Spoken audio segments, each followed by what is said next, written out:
Hey everybody, I'm back again with another video. This time I'm going over my Lectric XP electric bike and the problem that I'm having with it. Let's get started with another video. Let's go!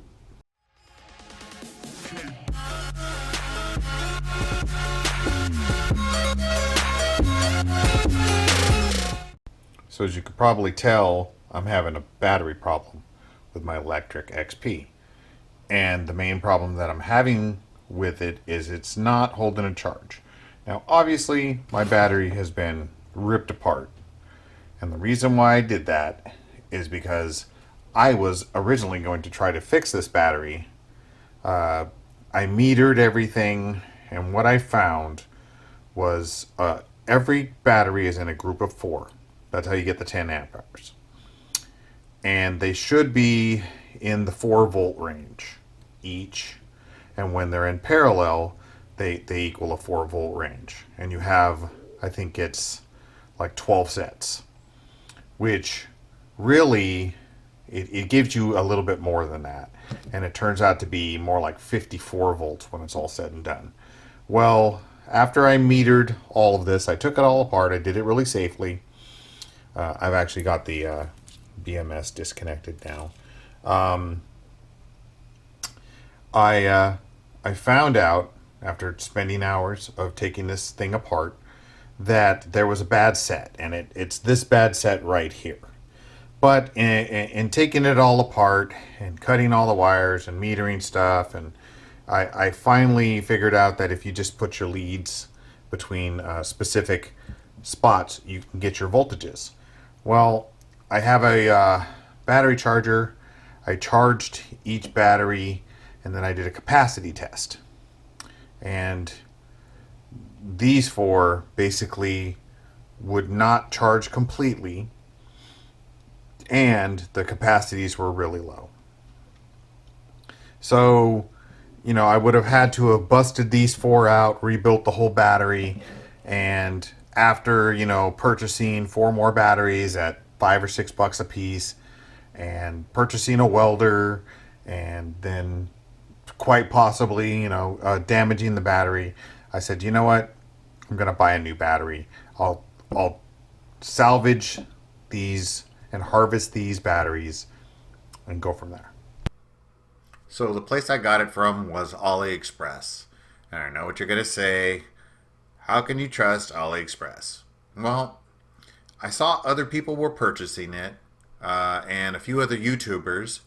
So I took their experience and now my experience and decided to take the plunge and just try and purchase it.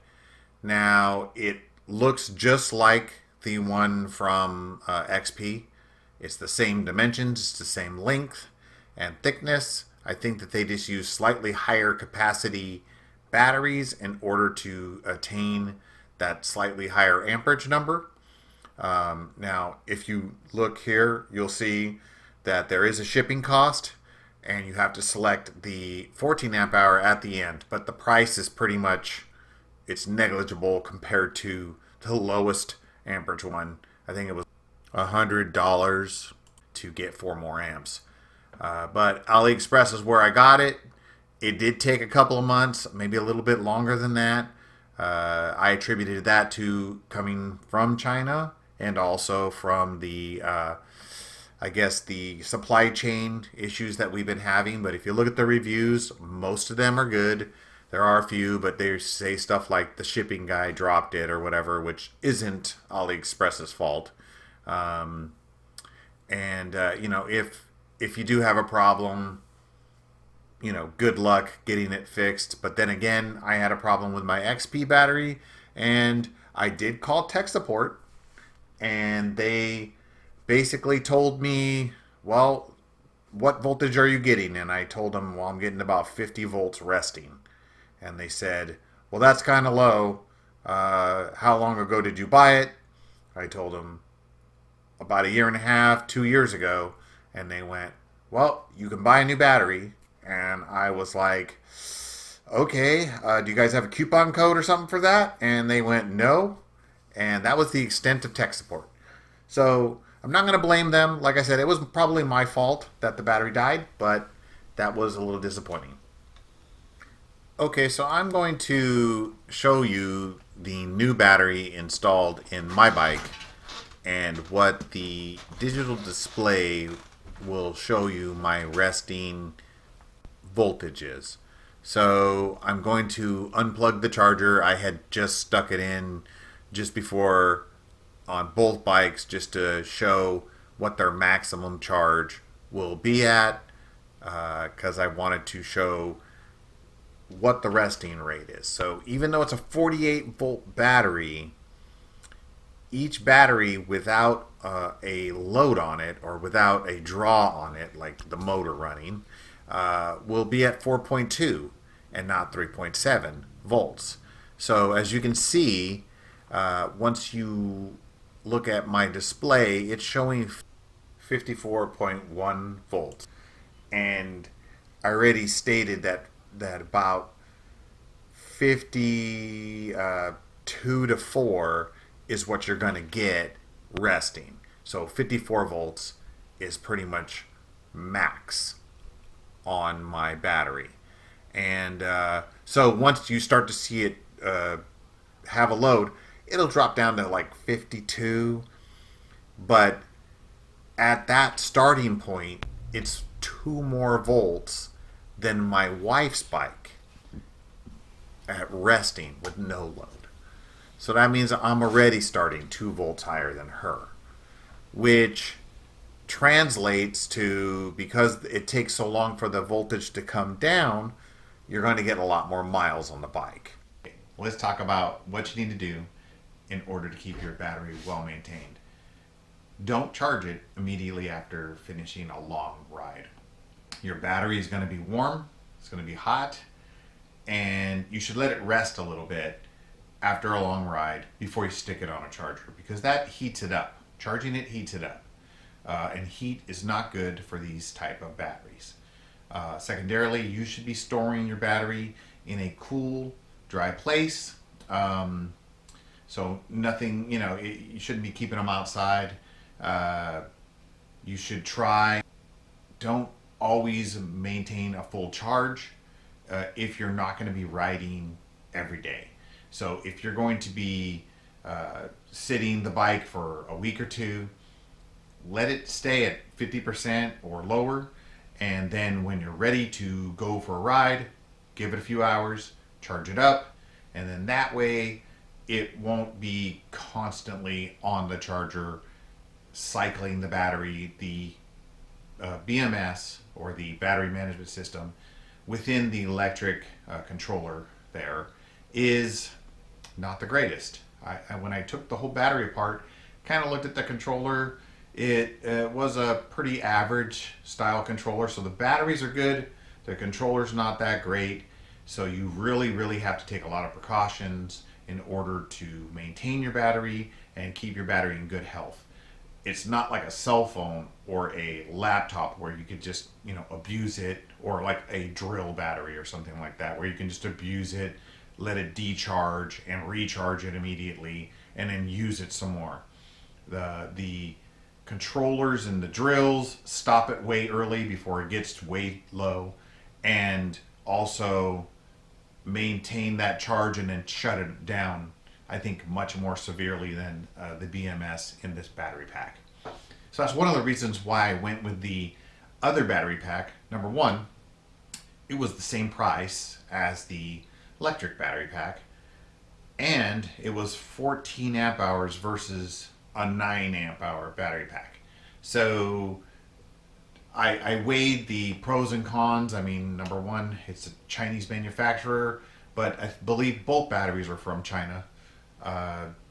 And I know that the LG are Korean batteries, but if you got the 14 amp hour battery from this website, it would also be Korean, I believe, batteries, or Japanese batteries. So they went with a little bit higher level battery when you got the bigger battery pack, because it costs more. As far as the shipment, it took about 2 months to get the battery, maybe a little bit more. So it did take a long time to get the battery. Now with the supply chain issues that's not a big surprise. I kind of expected that, and it was all part of the process. I was a little bit apprehensive about ordering direct from China, uh, especially with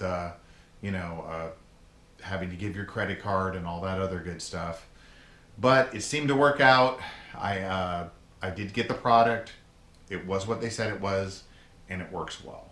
I was able to take it on a 12 or 13-mile ride, and it didn't show any problems. In fact, I think it only knocked the battery halfway down, so I had plenty of battery left, even after 12 miles.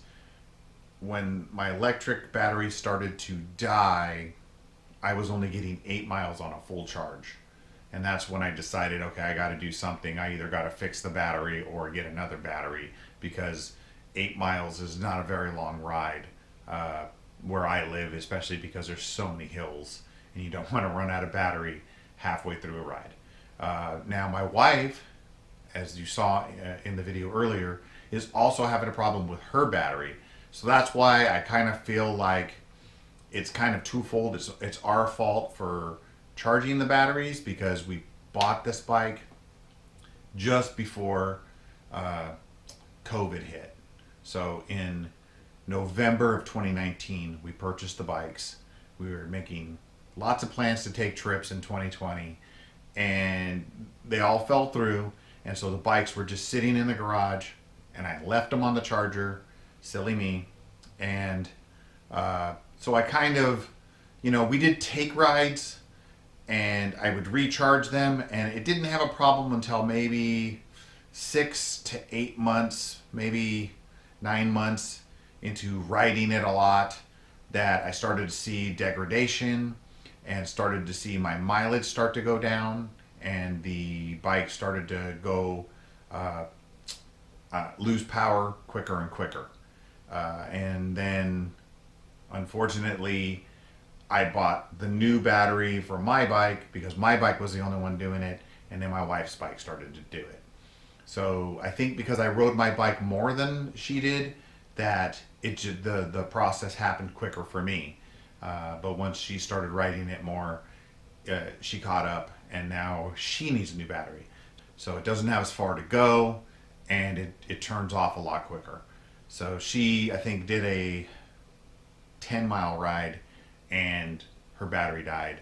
And so I said, you're probably going to need a battery too. I'm going to get her the 14 amp hour battery also, although I haven't decided yet. But I will leave a link in the description for the electric one and the straight from China one, and you guys can decide which one. I don't get any affiliate links for either battery, so you guys can decide which battery is right for you. If you want to go with the better batteries in the battery pack, then you probably want to go with electric. If you want to go with more amperage and a decent battery pack, in my opinion, although I did notice that the charger was much smaller for the new battery pack as opposed to the electric battery pack. But in the end, if you're going to be keeping it on the charger for a few hours, it doesn't really matter if it's a big battery pack or not, or a big charging transformer or not, because it's actually better to charge slower in this case for these batteries. Anyway, hopefully you found this informational and you got something out of this video. If you did, click like, and if you liked it, click like, and if you really, really liked it, please subscribe. Anyway, that's my video. Thanks for watching. I'm gonna get the tech out of here. Later.